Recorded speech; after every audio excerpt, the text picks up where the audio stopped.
जय श्री माता जी।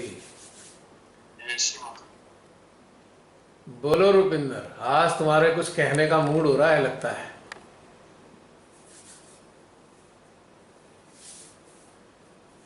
हाँ जी। ऐसा था कि जैसे ना मेरी सोल की स्टोरी सामने आ रही है, जो भी वार्तालाप देवी श्री माता जी से होता है। मतलब हम वर्ड्स नहीं दे पाते, बट सब कुछ वो कन्वर्सेशन सारी हो जाती है। और एक ह्यूमन लेवल पे भी अगर खुद को देखते हैं ना, तो एक मदर का टच, एक मदर का कंपैशन, एक मदर का लव, वो सब चीजें बहुत इम्पोर्टेंट रहती हैं। और मतलब सब मिल गया आज जैसे।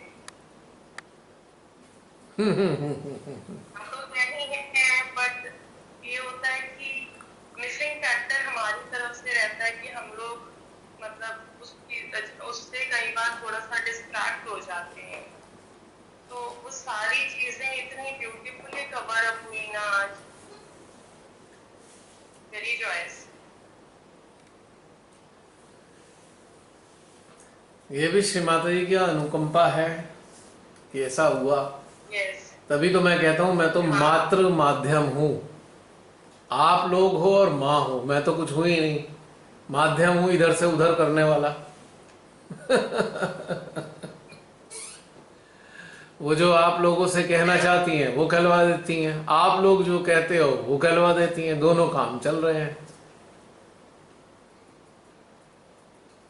जैसे आपने कहा ना कि श्री माता जी की सरसता से अपनी सरसता को जोड़ो, तो इतना ब्यूटीफुली वैक्यूम क्रिएट हो रहा था। मतलब जैसे वो एक साइक्लोनिक मूवमेंट होती है, वो अंदर को जा रही होती है, सबकी मतलब जैसे उसपे समा है ना।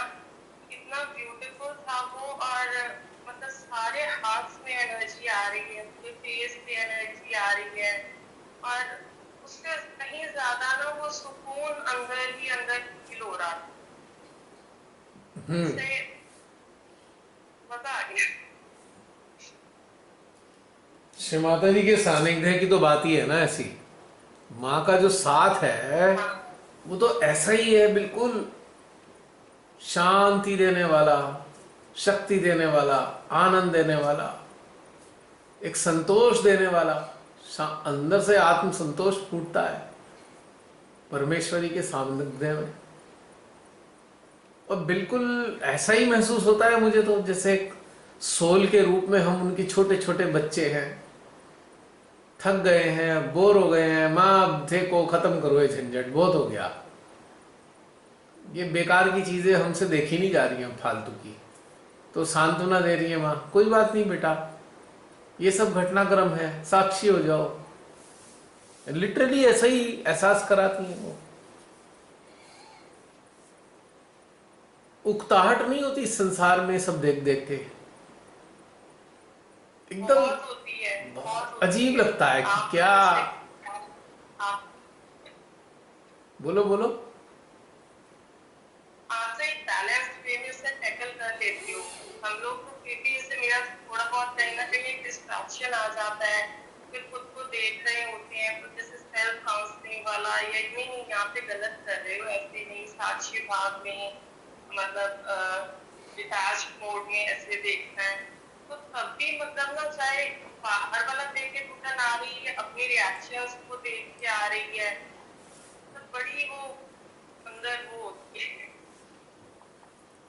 बहुत एक्चुअल में क्या है कि जुड़ने के बाद इस संसार में लिप्त नहीं हो सकते इंसान। जो लिप्त हो रहे हैं ना, उन्हें कोई दिक्कत नहीं लगती, उन्हें मजा आ रहा होता है इसमें भी।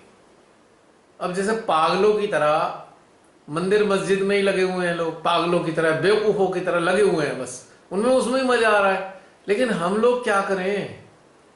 जो अंदर से जागृति दे दी श्री माता जी ने हमारे लिए, तो ये बातें सारी निर्थक है ना, एकदम बेकार की चीज है।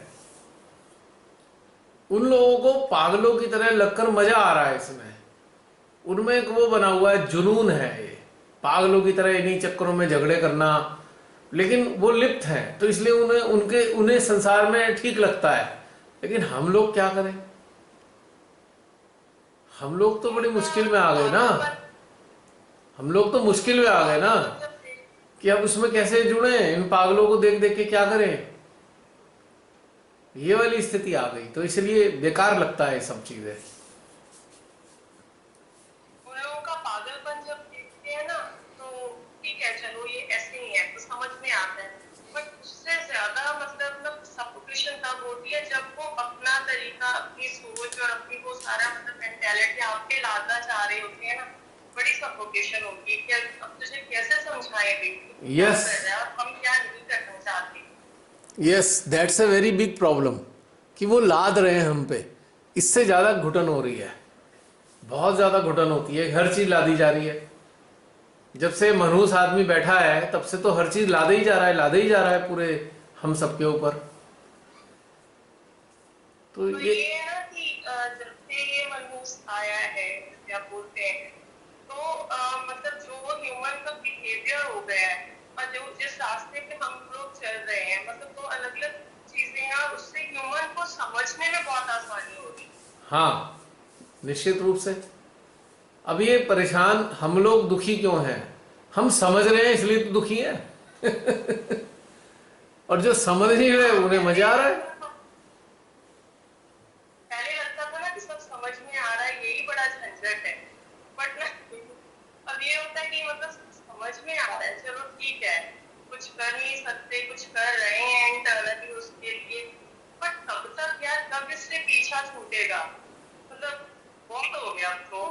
हाँ, अब तो ऐसा लगता है श्रीमाता से कि भाई अब श्रीमाता एक्टिवेट कर दो अब इन्हें, श्री कल्कि को, ये फूक फाक के खत्म करें इन महान नालायकों को। बड़ा बुरा हाल कर दिया, अब तो दिल ही नहीं लगता है हम बिल्कुल भी। सबको जला के राख कर दें अब श्री कल्कि, अब तो यही इच्छा होती है। और रहा सवाल, अब एक दिक्कत ये है ना, अब संसार के कल्याण की हम लोग प्रार्थना करते हैं। अब इन इन इन जो मूर्ख लोग हैं उनके कल्याण की कैसे हम उनसे प्रार्थना करें? ये महामूर्ख तो उन राक्षसों के चंगुल में फंसे हुए हैं, तो इनके कल्याण की हम कैसे उनसे प्रार्थना कर सकते हैं? अब ये भी एक समस्या हो गई ना। तो यही कह देती हूँ मैं, मतलब श्री माता जी, this was so and so, please take it into your attention, do whatever you feel like, just suggest, just don't suggest या प्रार्थना करने वाला कुछ रह ही नहीं जाता, मतलब those people don't deserve your prayer। उनकी सोल्स के लिए, उनकी जीवात्माओं के लिए पीड़ा जरूर होती है, पर उनके लिए कल्याण के लिए प्रार्थना हम कर ही नहीं सकते अब, क्योंकि वो तो जानबूझ के जा रहे हैं गड्ढे में। अब उनकी कैसे कल्याण कर सकते हैं? कल्याण के लिए किसके लिए कहा जा सकता है? कल्याण किन के लिए प्रार्थना करेंगे हम? जो सदमार्ग पे चलना चाहते हैं, अच्छे लोग हैं, अच्छे लोग हैं। जो चेंज होना था। अब एक राक्षसी प्रवृत्ति वाली जनता का हम क्या कल्याण की प्रार्थना करेंगे उनकी? अब उनका तो ये है कि भाई अब तो स्वाहा वाला कल्याण हो जाए, अब वही ज्यादा ठीक है। कुछ ना, जैसे आप कई बार बोलते हो, कुछ बचा ही नहीं है प्रार्थना करने के लिए, हाँ, क्या करें और किसके लिए करें और कितनी करें। एक सेशन में था ना, अब दिल नहीं करता प्रार्थना करने का, अंदर से ही नहीं आता।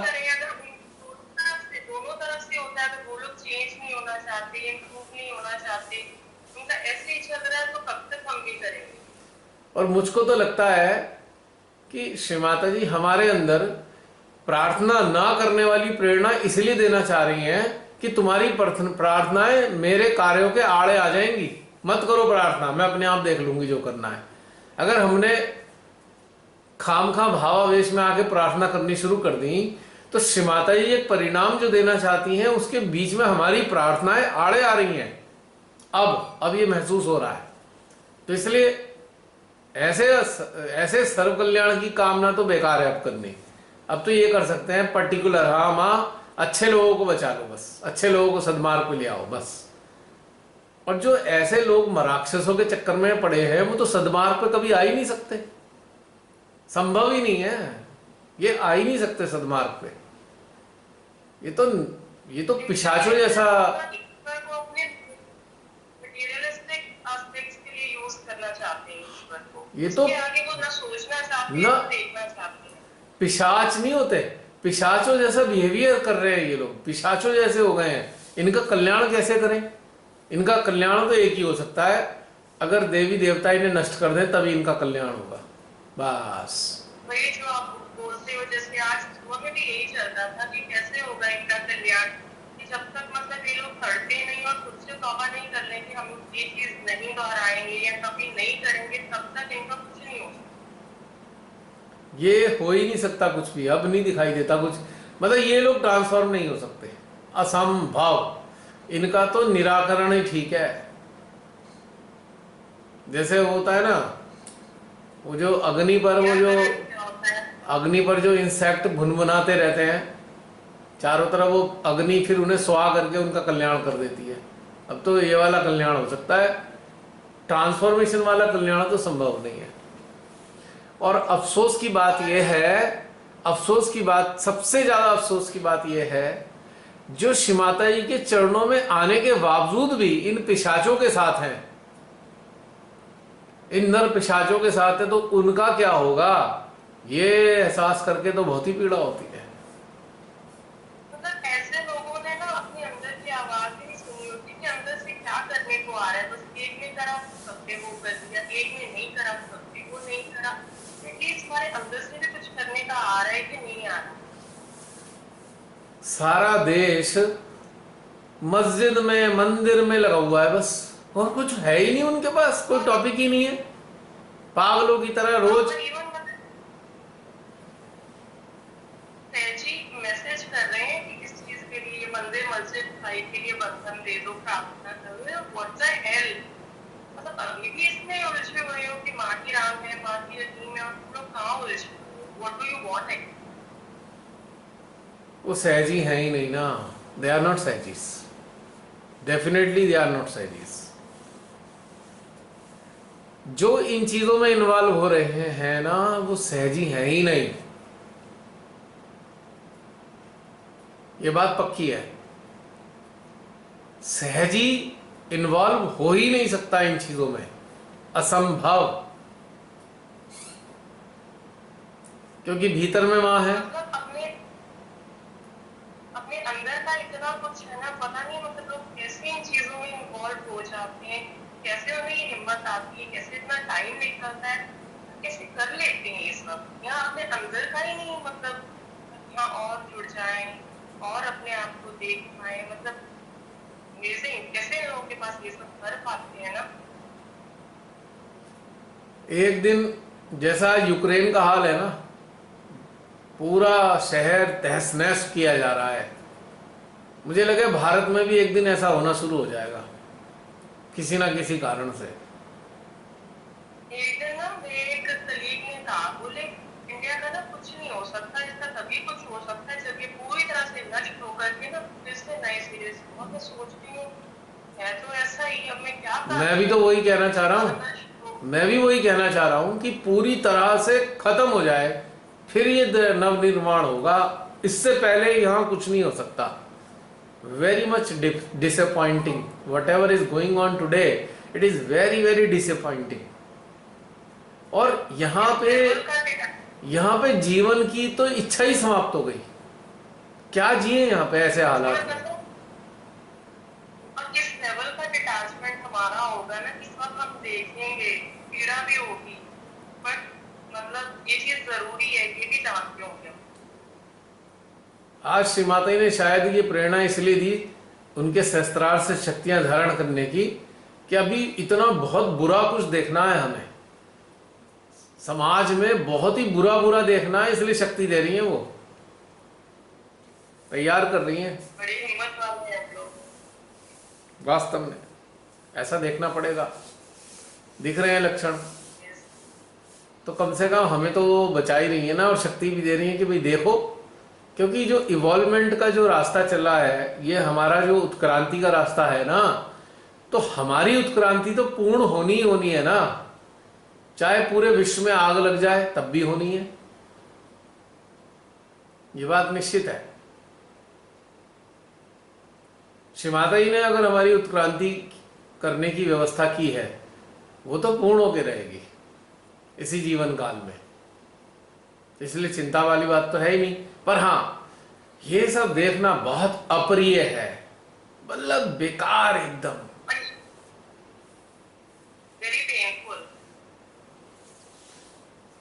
कैसे ये दिल, भी है कि हम ना दोबारा जन्म भी नहीं लेना चाहते। जो कुछ चल रहा है ना, हम अगर ऐसे ही है तो सीरियसली मतलब दोबारा नहीं आना चाहते ऐसी जगह। क्या करेंगे आके, क्या करेंगे यहाँ पे, क्या चीज है जिसके लिए आएंगे? सब बेकार ही हो गया ना। हम किन लोगों के बीच आएंगे? तो सब घुटन ही घुटन। बिल्कुल, हर हालत में, हर स्तर पे। वर्तमान वातावरण तो ऐसा है कि आप सांस ही नहीं ले पा रहे सही मायने में। हाँ, भीतर में जब अंदर उतरते हैं तो स्वर्ग है, लेकिन बाहर तो सांस भी लेनी भारी हो रही है। तो हर हाल में भीतर ही चित्त रखना पड़ेगा। चित्त और चेतना भीतर ही रहे तो ज्यादा अच्छा है। बाहर निकलते ही आफत, जैसे होता है ना आजकल चिलचिलाती धूप में बच्चों से कहते हैं ना, बेटा बाहर मत निकलना, बीमार पड़ जाओगे। तो मुझे भी ऐसे ही रहने लगा है अब तो कि भाई अंदर ही रहो, बाहर निकलो ही मत, देखो ही मत बाहर की तरफ को। Let them go to hell. वो जाना ही चाहते हैं नरक में, तो हम क्या करें? What can we do? ये स्थिति बन चुकी है। एनीवे, क्या कर सकते हैं? We can't help. ये एक समय ही ऐसा है, ये नियति ही कुछ ऐसी है कि ये सब घटनाक्रम चलना ही है। वही चीज प्रूव हो गई ना कि जो खुद की मदद नहीं करना चाहती उनकी मदद कोई भी नहीं कर सकता। ना ना, कोई नहीं कर सकता उनकी मदद। और हमारे अंदर भी वो शिवाते इसलिए प्रेरणा दे रही है, छोड़ो छाड़ो, इन झंझटों में मत पड़ो, मरने दो उन्हें। ये भी मेरी ही व्यवस्था है। नव निर्माण के लिए तैयारी है आगे की। नव निर्माण होगा ही तब जब ये सब नष्ट हो जाएगा। और इस नष्ट करने के लिए कोई राक्षस तो आना ही था ना। 8 साल पहले एक राक्षस आ ही गया अपनी पूरी फौज को लेकर, तो नष्ट करने के लिए तो आया है। किन लोगों को नष्ट करने आया है? जो बहुत ही लालची लोभी रहे होंगे। उनको आम स्थितियां तो खराब नहीं नष्ट कर सकती ना, तो उनके लिए उससे भी बड़ा दुष्ट चाहिए ना कोई। हमारे भारत में जितने भी लोभी लुच्चे लोग रहे, उनको एंड करने के लिए, उनको समापन करने के लिए किसी नर पिशाच ने ही तो आना था। वो आ गया अपनी पूरी फौज के साथ में, और उसने अपना काम शुरू कर दिया। और हम लोगों के लिए तो पीड़ादायक रहेगा ही ना, ये सत्य है जो मैंने बोला, लेकिन पीड़ादायक तो है ना। वातावरण तो, हम इस वातावरण को छोड़ के कहां जाएं? कौन से ग्रह पे जाएं? समस्या ये है ना।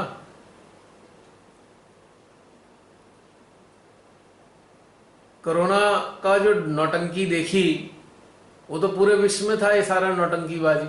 आज भी पूरे विश्व में चल रही है ये सब चीजें। जो यहाँ चल रही है बाहर भी कुछ ऐसा ही है, पर यहाँ क्योंकि यहाँ कुछ गधे ज्यादा हैं, वहां इतने गधे नहीं है बाहर विदेशों में, तो यहाँ पे ज्यादा चल रहा है। इसलिए लिटरली मतलब पागल, जैसे पागलों का पूरा हुजूम का हुजूम। मुझे तो ये लोग जैसे मंदिर मस्जिद के चक्कर में जो पड़े रहते हैं ना, वो जॉम्बीज नजर आते हैं। जॉम्बीज नहीं होते जो पागलों की तरह एक ही दिशा में भागे जाते हैं, बस ऐसे ही हाल हो रहा है इनका। They are just like zombies.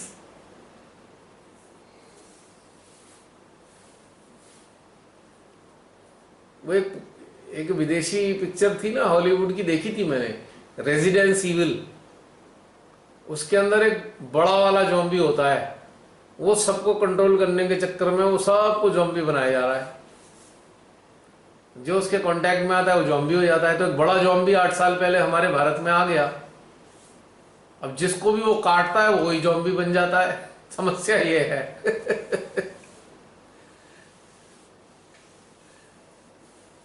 ये बात सत्य है। चलो क्या करें, हमारा तो धर्म है। अब हमारा धर्म दूसरा हो गया है। एक धर्म था हमारे समाज में जो लोग हैं उन्हें बचाने का प्रयास करना। तो जब तक जो हुआ, 22 साल बीत गए, ये सब जो प्रयास रहा करते रहे। आज हालत ये हुई है कि जो माँ के शरणागत हुए वो भी जॉम्बीज बन गए हैं। तो अब उनके लिए अब तो कुछ भी नहीं कर सकते हम। अब हमारा दूसरा धर्म क्या है? अब दूसरा धर्म ये है, जो काल है इस वक्त, जो इवॉल्व होना चाहते हैं, अब केवल उनके लिए कार्य करना, ओनली फॉर दोस जो इवॉल्व होना चाहते हैं उनके लिए कार्य करना। आप बस इतना सा कार्य रह गया आप ये। या एक कह सकते हैं कि जो अच्छे लोग हैं थोड़े अभी समाज में बचे हुए हैं, तो ज्यादा नहीं पर हैं, सब के सब ज्यादातर जैसे कहते हैं ना, वो बेर काणे हो गए, ये हालत हो गई। ऐसे लोग दिखते नहीं है, अगर मतलब घूमना भी चाहे ना तो जल्दी कहीं नजर नहीं आती ना हल बुरी हालत है, कोई आपको ढंग का नजर ही नहीं आने का। आश्चर्य की बात देखो, कोई ना कोई कहीं ना कहीं किसी ना किसी चक्कर में फंसा हुआ है। देख लो आज हालत ये है, मतलब किसी ना किसी चीज की, खुद को तो पा रखा है लोगों ने। किसी ना किसी चीज की गुलामी में अपने आप को लगा रखा है। They are behaving just like slave, कहीं ना कहीं अटके हुए हैं। तो क्या करेंगे कल्याण का? अब तो नष्ट होने का समय आया है। अब तो ऐसे समय है जैसे पेड़ों के पत्ते जो है झड़ जाते हैं ना, ऑटम क्या होता है, ऑटम क्या है कहते हैं उसे, पतझड़ का समय है, ऑटम कहलाता है। ऑटम है ना, वो पत्ते सारे के सारे पत्ते झड़ जाते हैं, वो ठूट ठूट रह जाती है। फिर कुछ समय बाद उनमें से कोपले फूटने लगती हैं पेड़ पे, टहनियों पे। अब फिर पेड़ हरा भरा होता है। तो ये मुझे भारत के लिए ऑटम जैसा नजर आ रहा है, भारत के लिए एटलीस्ट। जब पत्ते पत्ते झड़ते हैं ना तो कितना मतलब वो डस्ट, गंदगी और पत्तों की किचर किचर वाली आवाज, मतलब कितना वो कैसे झड़ेंगे ये लोगों से, मतलब साफ लगता है। हाँ, यही सब होने वाला। तो शायद ये घटनाक्रम परमेश्वरी ने ऑटम वाला दिया है, और ये हो ही गया। अब तो वास्तव में पतझड़ का टाइम आ गया भारत के लिए, बड़े सारे पत्ते झड़ने वाले हैं। खुशी इस बात की है कि उसके बाद नए पत्ते आने हैं, नई फसल आएगी, पुरानी फसल तो जाने वाली है। हाल ऐसे ही हो गया है। अब तो फसल भी खरपतवार में कन्वर्ट हो गई, जो फसल दिखती थी वो भी खरपतवार ही बन गई आज की तारीख में। तो अब कौन सी फसल बचाने की कोशिश करें, हैं? ज्यादा है और मतलब वो हाँ यूजफुल प्लांट्स कम है। हाँ बिल्कुल। रेयर है, नहीं है वो। और देखो ना, जैसे कि कई बार ऐसा होता है ना, खरपतवार तो जो थे तो थे, अब तो जैसे खड़ी फसल में कीड़े लग गए। अब किसान क्या करता है अंत में, किसान अंत में क्या करता है भाई, उस फसल को जला डालता है कि चलो हटाओ, अब नए नए बीज बोऊंगा, ये तो फसल में कीड़ा लग के खराब हो गई। इंसेक्टिसाइड भी काम नहीं कर रहा था, बच नहीं पाई फसल। रेजिस्टेंट होगा, कहीं ना रेजिस्टेंट हो गए तो अब कोई और तरीका नहीं है, सब नए से ही चाहिए हो। हाँ, अब तो बिल्कुल बॉटम से ही अपहीवल करनी होगी, नीचे से उखाड़ के फेंकने होंगी पुरानी फसलों को और नई फसल। तो जो किसान है साक्षात श्री माता जी, नई फसल बोने की तैयारी है अब ये। तो इसलिए भी ज़्यादा अब दुख मनाने की कोई बात नहीं है। वास्तव में अब भीतर में प्रसन्न रहने का समय आया है। भीतर भीतर प्रसन्न रहो, जहाँ से झंझट में पढ़ो ही मत, कुछ मत देखो, अखबार मत देखो, न्यूज़ मत देखो। हाँ, काम थोड़ा बहुत करना है, वो कर्तव्य है, थोड़ा बहुत तो काम करते रहेंगे, जो बचे हुए हैं उन्हें तो बचा ही लें, है ना? ठीक बात क्यों रूबी? ठीक, जी जी। और बताओ।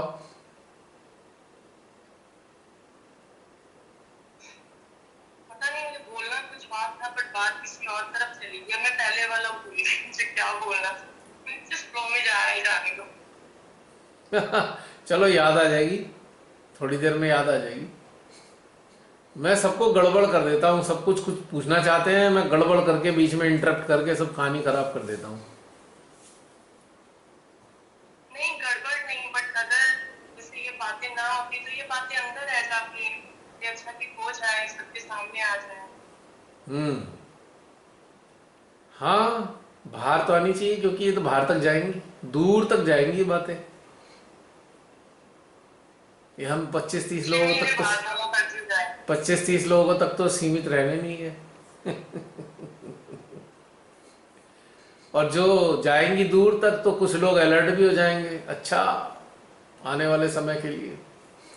सपनों की दुनिया में अगर हैं तो बाहर निकल आएंगे कुछ लोग जागरूक, कहेंगे अरे अरे अरे, तो सपना देख रहे थे हम, चलो भैया बाहर निकलो, बाहर को तो बड़ी लूप चल रही है। सिनेमा हॉल में तो एसी था, बाहर तो लू में निकलना पड़ेगा।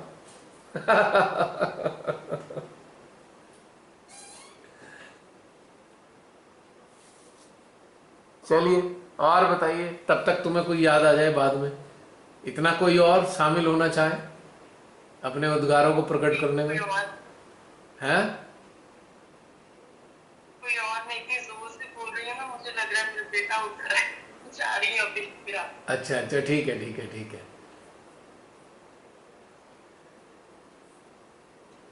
हाँ जी, कोई और? जय श्री माता जी। जय श्री माता जी। जी बहन। बहुत बहुत सुंदर यात्रा के लिए बहुत बहुत धन्यवाद।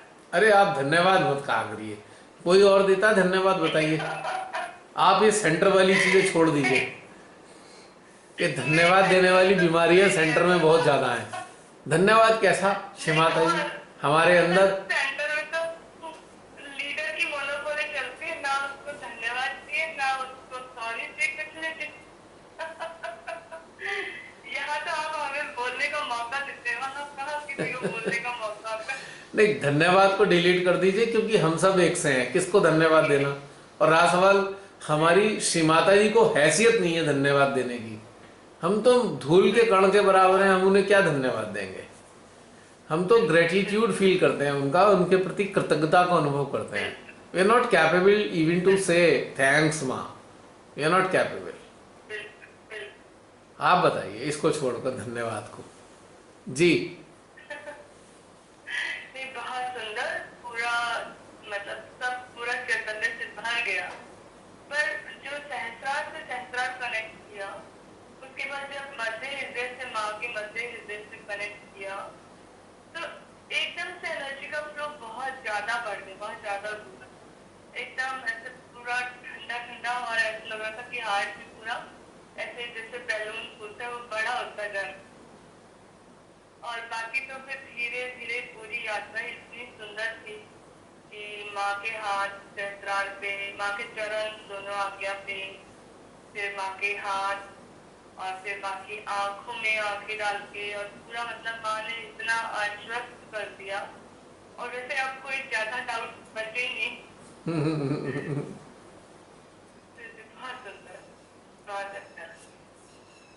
एक भी इसमें मैं कहना चाहूँगा, आप सबसे जो वीडियो देख रहे हैं उन सबसे भी कहना है मेरा, जब भी आप डिस्टर्ब हो, कभी भी आप बहुत डिस्टर्ब महसूस करें किसी भी कारण, संसार के कारण से कोई विचार बहुत तंग कर रहे हो, आप माँ के चरणों में लेट जाएं और महसूस करें माँ ने अपने दोनों चरण हमारे माथे पर रखे हुए हैं, फोरहेड पे। आपको इंस्टेंट रिलीफ होगा, इंस्टेंट रिलीफ।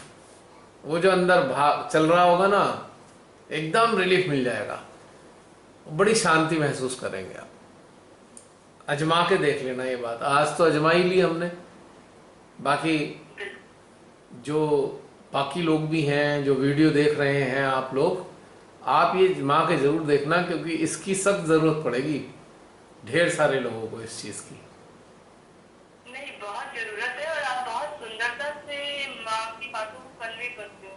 मतलब पहले तो कोई, सब लोग थोड़ा, कोई डराता है, कोई कंडीशनिंग बताता है, कोई बाधाएं बताता है, यहाँ कुछ नहीं है, यहाँ सिर्फ आनंद आनंद है। और मतलब मुझे बहुत एक अच्छा जंप मिला है इतनी सुंदर सामयिकता के साथ जुड़ के। तो माँ को बहुत बहुत बहुत, माँ के चरणों में अनंत कोटि नमन। आप एक बात बताइए, बाधा कौन बताएगा जो माँ के नजदीक नहीं होगा? माँ के जब आप नजदीक हैं, माँ आपके सामने है, तो फिर बाधा क्या है? अगर किसी मूर्ख को माँ के और अपने बीच में बाधा नजर आ रही है तो मैं तो उसे महामूर्ख ही कहूंगा। लिटरली मूर्खता ही है। माँ सामने बैठी है सही बात है। और हम बाधा देख रहे हैं, तो महामूर्ख ही तो है कि हमारा चित्त बाधा पे क्यों है भाई। सही बात है, सही बात है। मतलब बहुत सुंदर आपने इन सब चीजों को बहुत सुंदरता से एक्सप्लेन किया। बाधा जानते हैं क्या है? हम स्वयं बाधा हैं यदि हम बाधा देखते हैं।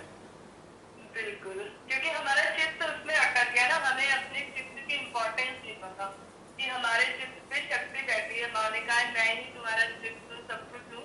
अगर उन बातों को अच्छे से सहस्रार से सुन के आत्मसात कर लो, समझ लो, मन और बुद्धि ना लगाओ, तो कुछ भी नहीं है।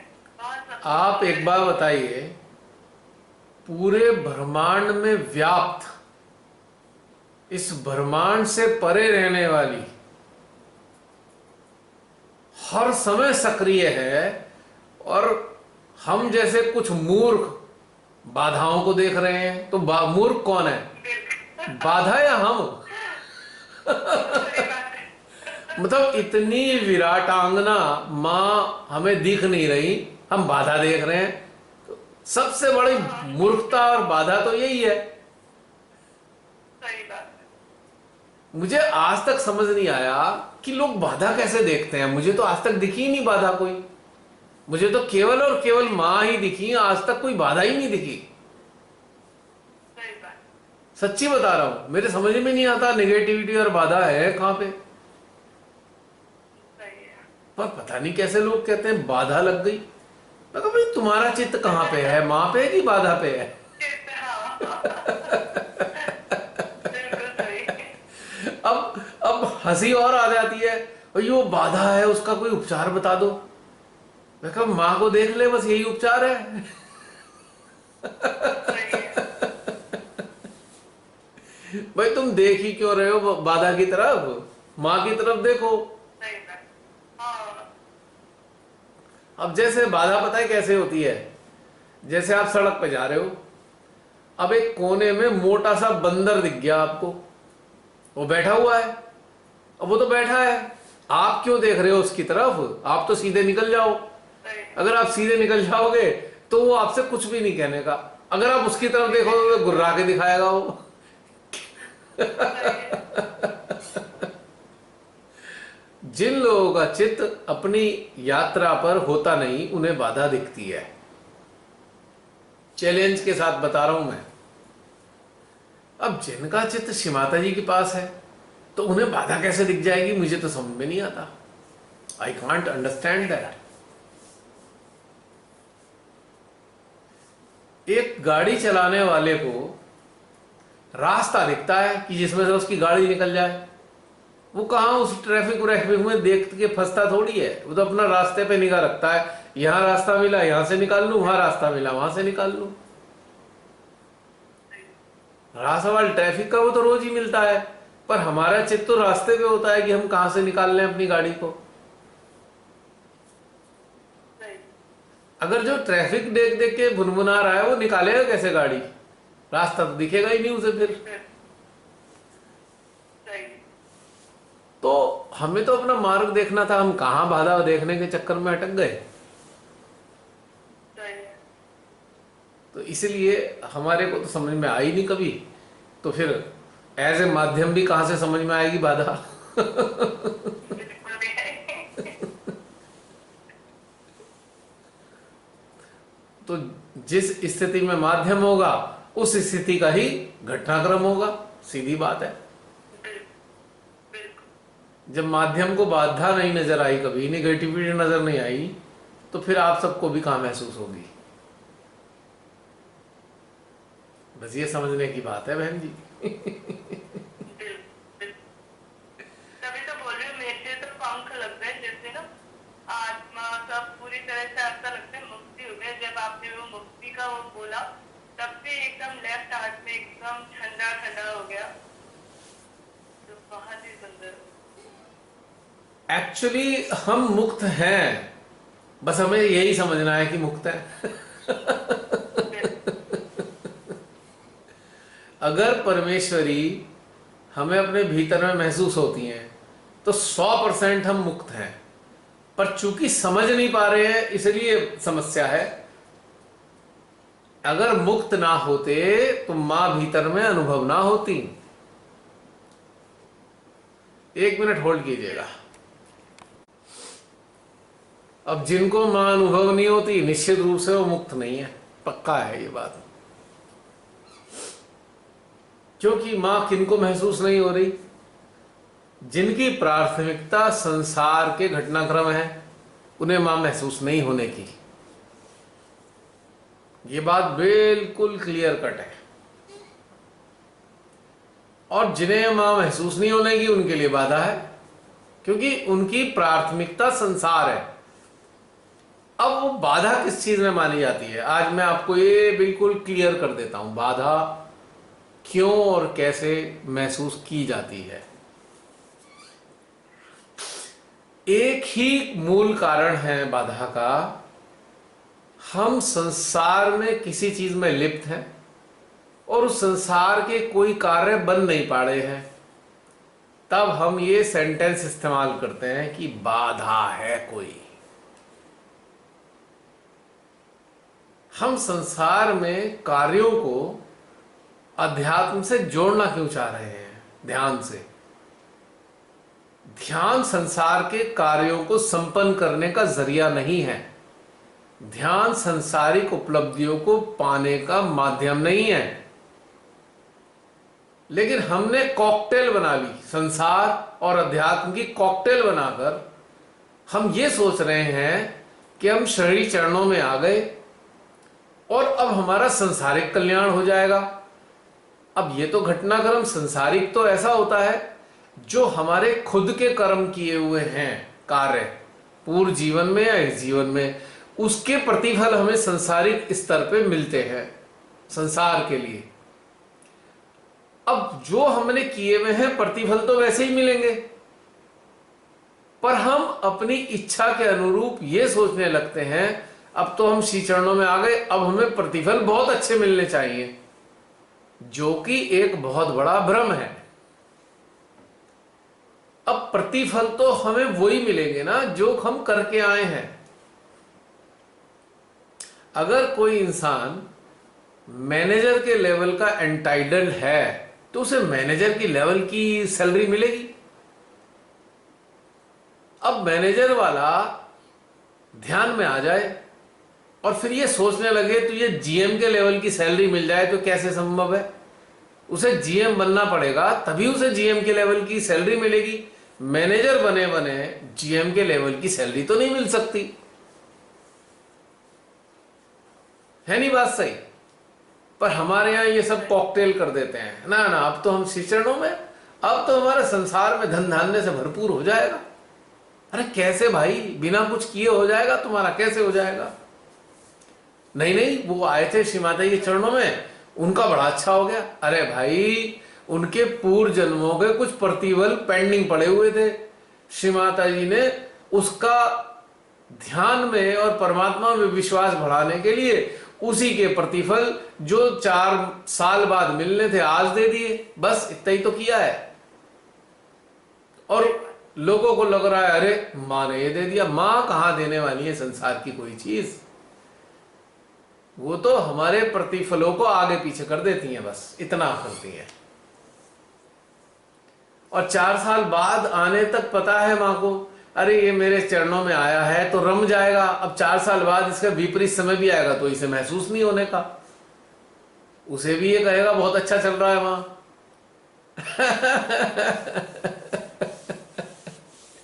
तो जो नया नया श्री माता जी के श्री चरणों में जुड़ता है ना, तो माँ बड़ी हमारी समझदार है।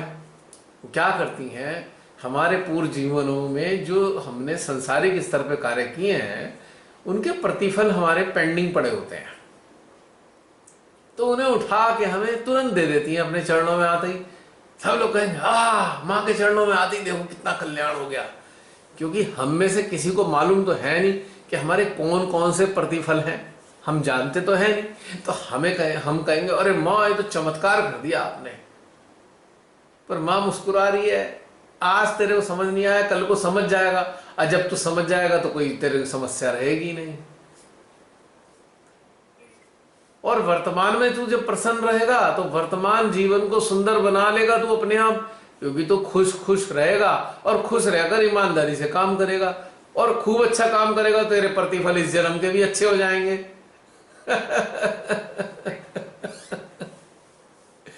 तो हम कहेंगे माँ तूने हमारा घर भर दिया। पर हमारे जो बहुत से ऐसे लोग हैं सहज से जुड़े हुए, वो सोचते हैं कुछ नाकारा कामचोर हो जाओ, बस माँ के चरणों में आ जाए, सब कल्याण हो जाएगा। ये एक बड़ा भारी भ्रम लेके बैठे हुए हैं। अब कई सारे लोग हैं निकम्मे हो रखे हैं सहजी, काम नहीं करते, कहते हैं बस माँ कर देंगी। अरे भाई कैसे माँ कैसे करेंगी? माँ तुम्हारी नौकरी दिलाने की व्यवस्था तो कर सकती है, पर काम तो तुम्हें करना पड़ेगा। पर नौकरी के लिए कुछ तो करना पड़ेगा, तैयारी करोगे, अप्लाई करोगे, कहीं जाके विजिट करोगे, कहीं इंटरव्यू दे के आओगे, पर नहीं माँ दिलवा देंगी। और ये पागल जैसी बातें समझ में आती है नहीं मेरे को कभी भी। है मतलब जो प्रकृति का नियम है कि हमें अपने भोजन अपने स्वयं के प्रयासों से अर्जित करना है, बहुत से सहजी इस बात को समझते ही नहीं। वो सोचते हैं बस मां के आधार पे ही चल जाएगा सारा काम। अरे भाई किस लिए चलेगा? काम तो करना पड़ेगा। बताओ कौन से ऐसे सदगुरु थे जिन्होंने अपने भोजन का प्रबंध नहीं किया? यहां तक कि अवतारों ने भी अपने भोजन के प्रबंध के लिए श्रम किया है कोई ऐसा अवतार जो निकम्मा रहा हो अपने जीवन में? बताइए, कोई ये उदाहरण दे दीजिए हमारे को सामने। है कोई ऐसे अवतार? भाई कृष्ण जी गैया चराते थे, काम तो वो भी करते थे, है नहीं? राम जी ने भी मेहनत करी है, राजपाट चलाने के लिए मेहनत करी है, तो उनके प्रतिफल में जो मिलता था मिलता था। सभी लोग करते आए। पता नहीं हमारे सहजी क्यों नहीं करना चाहते कुछ। बहुत से ऐसे शिकायत करते हैं वो काम नहीं मिल रहा, कितने साल हो गए, भाई तुमने प्रयास क्यों नहीं किया? नहीं वो माँ दिला देंगी, हम तो ध्यान करते हैं, हम तो रोज नियम से ध्यान करते हैं, माँ नौकरी दिला देंगे। अरे पागलों जैसी बातें करनी। ध्यान आत्मा के कल्याण के लिए कर रहे हो, संसार में भोजन करने के लिए आपको काम तो करना पड़ेगा ना। ये बैठे बिठाए कहां से मिल जाएगा? एक तरीके से बैठे बिठाए मिल जाएगा। दिल लगा के अपने जवानी के दिनों में मेहनत करो, खूब सारा पैसा अर्जित कर लो, बाकी बैठ जाना आराम से बैंकों में जमा करके, तब बैठे बिठाए मिल जाएगा।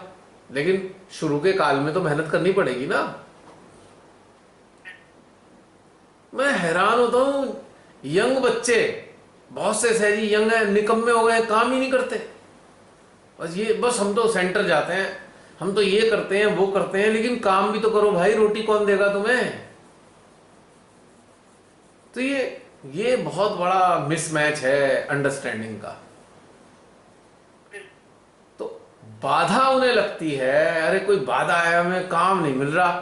अरे निकम्मों को काम कौन देगा बताओ, जो करना नहीं चाहते, कुछ प्रयास नहीं करते। जो लोग प्रयास नहीं करते वो कैसे काम पाएंगे बताइए?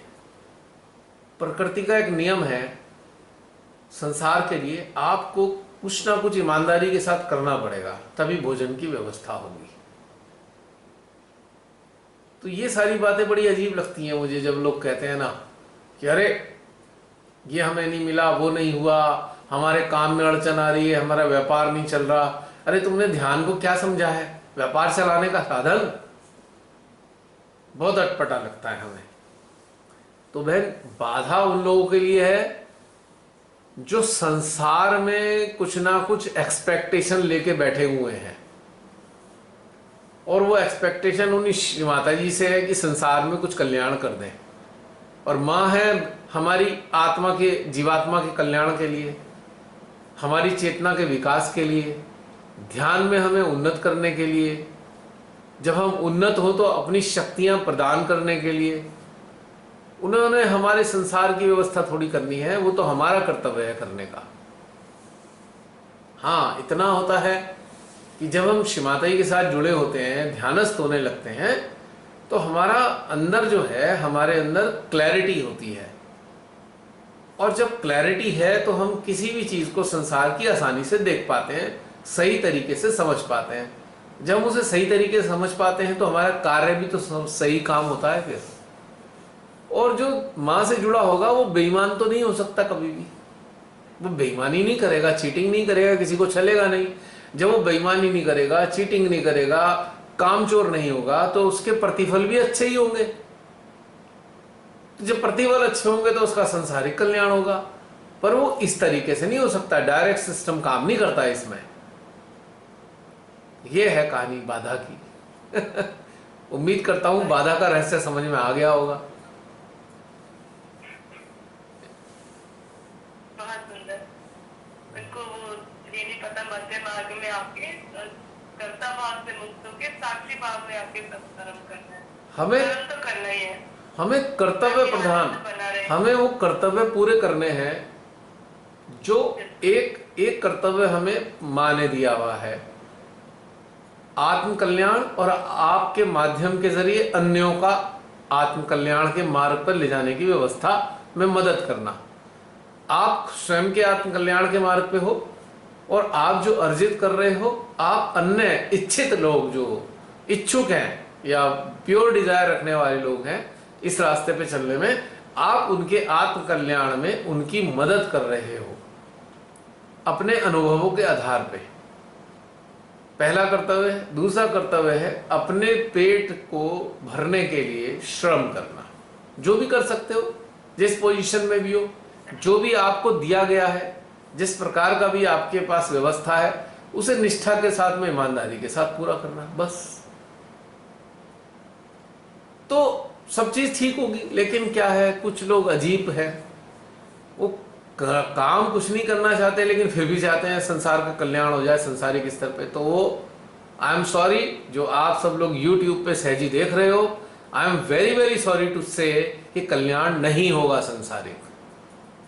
श्री माता जी हमारे जीवात्मा के कल्याण के लिए उपस्थित हैं, हमारी संसार से मुक्ति के लिए उपस्थित हैं। वो हमारे घर बार की व्यवस्था, भोजन प्रदान करने के लिए नहीं बैठी हैं।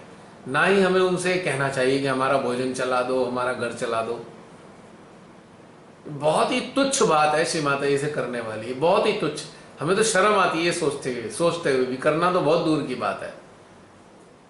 तो श्री माता जी से ये भी कहते हुए शर्म आती है, माँ भूखा लग रही है, भूखा पेट भरवा दो, बहुत शर्म आती है बिल्कुल।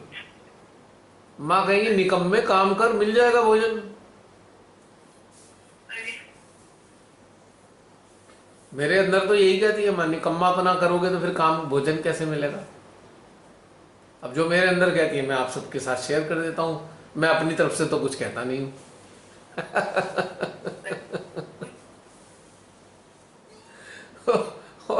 और जब श्री माता जी ने जोड़ा भी नहीं था तब भी मेरे कॉन्सेप्ट समझ में नहीं आता था। मंदिर में जाके कटोरा लेके खड़े हो जाते हैं, भगवान जी ये दे दो, भगवान जी संतान दे दो। मैंने कहा यार ये भक्त कहाँ हैं, तो मांगने वाले हैं। वो बैठे वहां दरवाजे पे मंदिरों के, और ये अंदर, वो बाहर है ये अंदर है, दोनों एक ही बराबर है। कभी समझ में नहीं आया क्या यार, मंदिर में जाके करते हैं ये दे दो वो दे दो, ये कल्याण हो जाए वो कल्याण हो जाए, और बाहर निकलते ही दूसरे की गर्दन काट देंगे, पीठ में छुरा मार के लूट मारेंगे। अभी मंदिर होके आए हैं और बाहर निकलते ही किसी की कमर में उन्होंने छुरा मारना है, बेईमानी करनी है ज्यादातर लोगों ने। और हमारे समाज में ही देख लो आजकल जो हाल क्या हो रहा है, बात भगवान की कर रहे हैं और लूट जनता को रहे हैं। हो नहीं रहा। तो ऐसे बड़े बड़े महान भगवादारी जो पब्लिक को लूटने में पड़े हैं और पूरी अपनी विलासिता के लिए दूसरों की गर्दन तक काट देते हैं, ऐसे तो भक्त हैं भगवान के, भगवाधारी भक्त।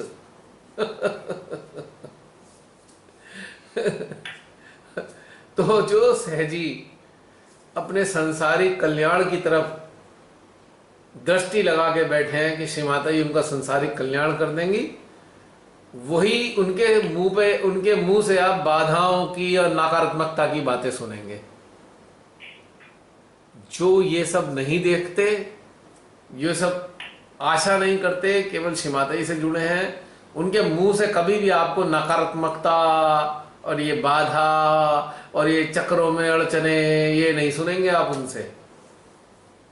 क्योंकि बाधा और अड़चने, नेगेटिविटी वो खुद है। रॉन्ग डायरेक्शन में देखते हैं तो फिर वो खुद ही बन जाएंगे बाधा। अब एक बात बताइए, किसी को दिल्ली जाना है, दिल्ली जाने की जगह वो हरिद्वार की तरफ चलना शुरू कर दे और कह दे मैं दिल्ली नहीं पहुंच रहा, कोई बाधा है, तो भाई आप बताओ बाधा कौन है? खुद की बुद्धि। खुद ही तो बाधा है कि हरिद्वार की तरफ क्यों जा रहा है भाई?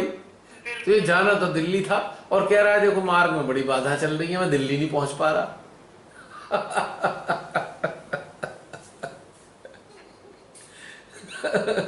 तो बाधा कहने वालों समझ लो इस बात को, बाधा आप ही हो, कोई और बाधा नहीं है। श्री माता जी आ रहे आपके बीच में।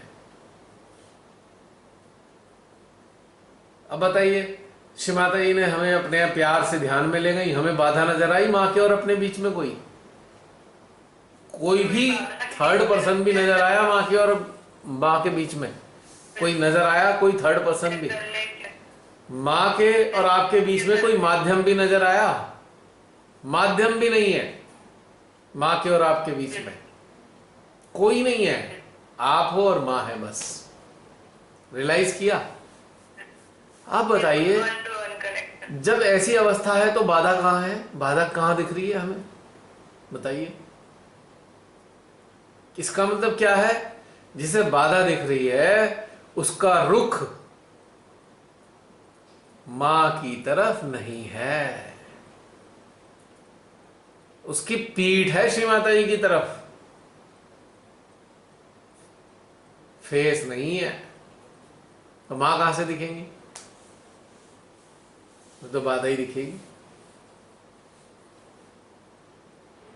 क्यों? बिल्कुल सही। सही कहा ना मैं? बिल्कुल बिल्कुल सही कहा। और सामूहिकता भी छोड़ो तो उनको लगता है शायद जा रहे हैं ये कहीं और, तो बोलते हैं अरे कहीं गलत जगह जा रहे तो पकड़े जाओगे। ठीक है, हमें अंदर से खुद माँ अनुभूति करा रही है, हमें सब महसूस हो रहा है, तो नहीं, वो सच कह रहे हैं, तो विश्वास डगमगाने वाला नहीं है। वो सच कह रहे हैं कि पकड़े जाओगे। हम पकड़े गए, लेकिन पकड़ा किसने है? पकड़ा श्री माता जी ने है। पकड़े तो गए, अब कहाँ छूटेंगे? अब तो पकड़े ही गए, अब छूट भी नहीं सकते। सही है। ये ऐसी पकड़ है कि इससे छूटा भी नहीं जा सकता किसी भी जन्म में। बिल्कुल हाँ, हम खुद ही हाथ वाथ छुड़ा के माँ का भाग के भागना चाहें, वहां से छुड़ा छुड़ूगे तो बात अलग है, वरना माँ तो हमें छोड़ने वाली है नहीं। सच्चे में माँ ने पकड़ रखा है। नहीं, अब तो बिल्कुल अब कहाँ जाएंगे? हमारे पास तो कुछ है भी नहीं कहीं इधर उधर जाने के लिए। अब संसार की में दिल लगता नहीं, कहीं और जाने की इच्छा नहीं, तो फिर कहाँ जाएंगे? एक ही जगह रह गई।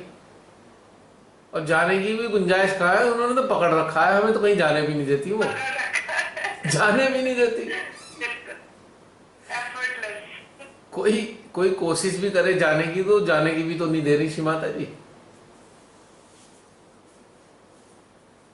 क्योंकि कहाँ जाया जाएगा? अब उनके पास आके कौन जा सकता है भला? जाते वही हैं जो उनके पास नहीं पहुंचे। और बताइए। सुंदर। चलिए, और कोई?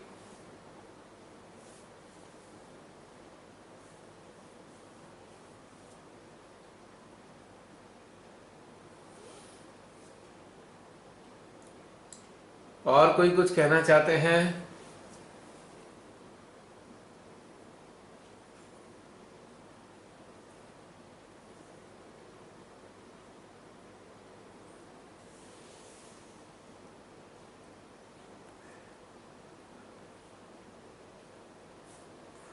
किसी ने कुछ नहीं कहना है तो फिर समाप्त कर दें।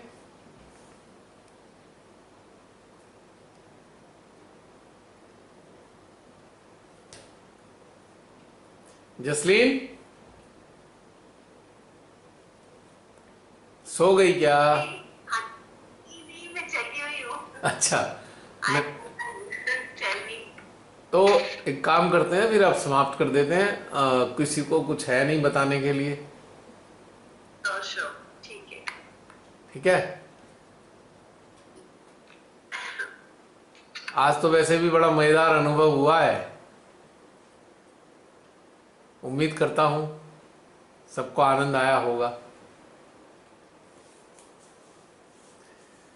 ठीक है फिर। हाँ जी। जय श्री माता जी। जय श्री माता जी। जय श्री माता जी।